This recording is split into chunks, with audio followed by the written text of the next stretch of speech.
Magandang araw, Luzon, Visayas at Mindanao.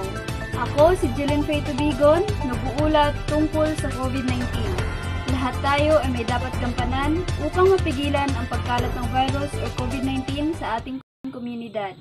Mahalagang alam natin kung paano protektahan ang ating mga sarili para maiwasan ang pagkalat ng coronavirus. Mahalagang sundin natin ang mga sumusunod. Iwasan ang makihalubilo, makikiparty o pumunta sa mga mataong lugar. Lumabas lamang ng bahay kung kinakailangan. Isuot ng maayos ang face mask, palaging maghugas ng kamay gamit ang sabon, at mag-spray ng alcohol. Takpan ang ilong at bibig kapag nagbabahing o uubo.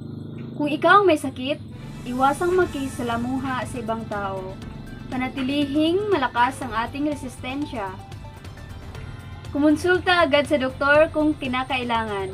Tandaan, ligtas ang may alam. Muli, ako si Jillian Faye Tubigon mula sa NCS News.